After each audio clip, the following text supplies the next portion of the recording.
Welcome to this edition of HCI Cast. I'm Kellie Bliss, EVP Client Service and leader of the Provider Health and Wellness practice at Merge, who is the HCIC communication sponsor. I'm super excited today to be joined by Joan Kellie. She's partner in strategic consulting at Press Ganey, with over 15 years of dedicated expertise in the consumer experience area specific to health and wellness. Joan, so nice to have you here and excited to get your feedback as part of this HCI cast today. Thank you so much, Kellie. I'm happy to be here with you. Great. Just to get started, we would love today to spend time helping our attendees understand what you're going to be speaking about at HCIC, and so glad you'll be there.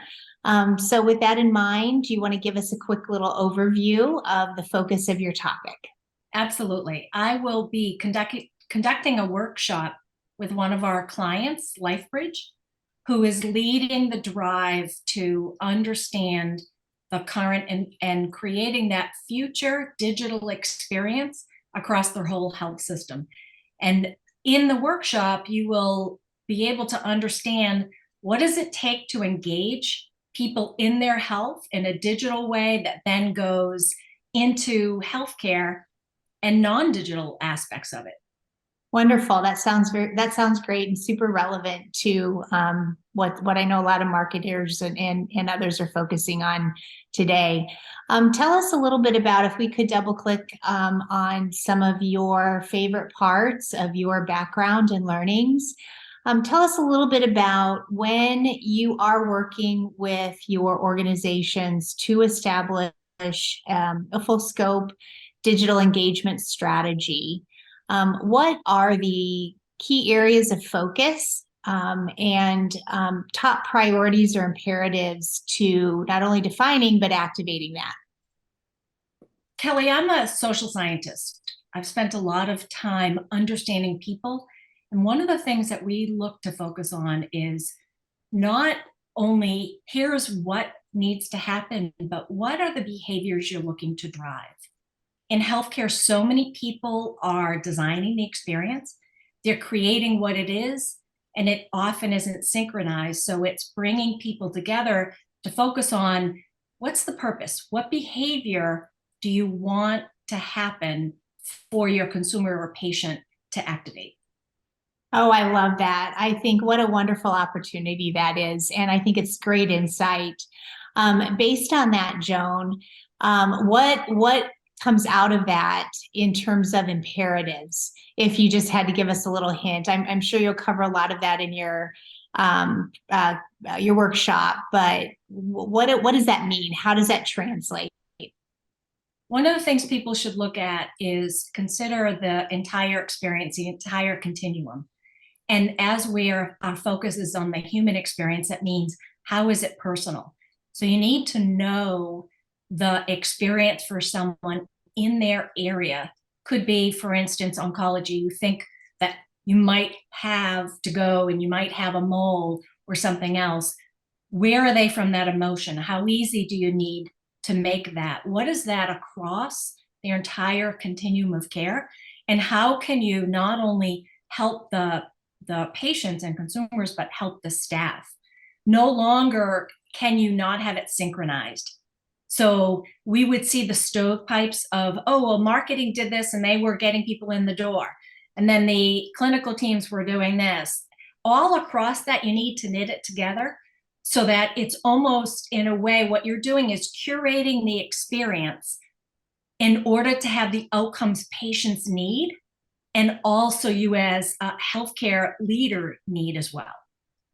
Oh, I love that. I think that is just so timely and breaks down what I perceive is that it breaks down the silos between here's the customer experience and then here's the operational opportunities, but it brings the operational opportunities and the needs of the caregivers into that customer experience, right? Am I interpreting that correctly? Absolutely. And the factors that are happening, if some people calling them headwinds, and what's going on now is people can actually continue to go across state lines if they want to, in a digital format, see different doctors.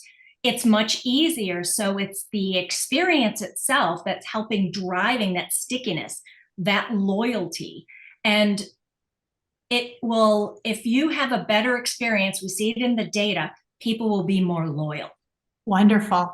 Can you talk a little bit more about the digital layer and how the digital component can integrate and enhance that experience? What dimensions and what components are most critical? Absolutely. When someone is at that point where they need their moment of truth, they need to make a decision, that's where you want to ensure that they can take the action that they need. So something has happened to themselves or a family member. They want to go online, find out who's the best person. Can I get to that person? Has anyone else like me connected with this? And what was the results? That's why we see the comments online and the stars are so important. And then after I look at that, because what we're looking to do is to increase the confidence of patients through every interaction. And that means they'll have confidence in the staff and the system. Mm-hmm. They need to be able to take action. And when they can't take action, then they start questioning things. And now you start seeing this erosion and the greater friction across this that someone might have, then you will see that they may leave. They may try someone else. It's not someone who might be easier. The reason why clinicians, doctors, and nurses went into healthcare, they all of a sudden, they were helping create the new care models, and they did that. And now people are actually using that model and understanding to create that future. We need the engagement of all the staff, particularly frontline, because quite honestly, they have the answers and they're engaged, fully engaged in creating that future. Clinicians, doctors, and nurses went into healthcare. They all of a sudden, they were helping create the new care models, and they did that. And now people are actually using that model and understanding to create that future. We need the engagement of all the staff, particularly frontline, because quite honestly, they have the answers and they're engaged, fully engaged in creating that future.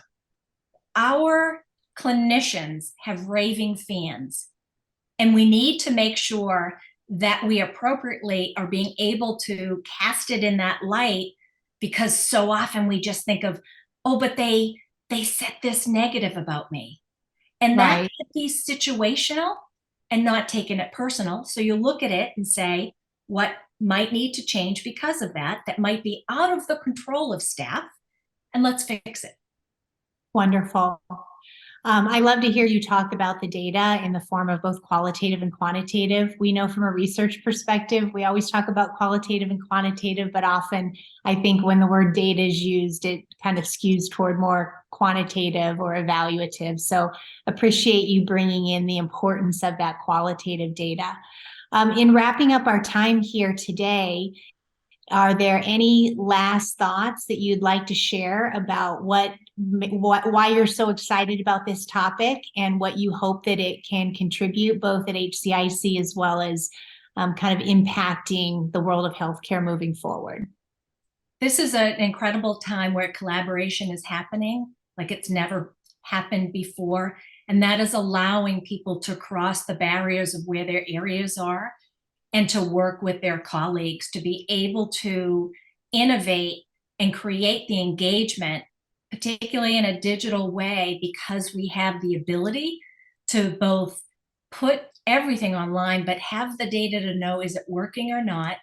And in a very sequenced and methodical way, create improvements. And the best part of it is it's improving the staff experience and it's improving patient experience and health outcomes. Wonderful. Thank you so much for spending time here today and sharing all your wonderful insights and wisdom. And we look forward to seeing you in Miami. Thank you, Kelly. I appreciate your time.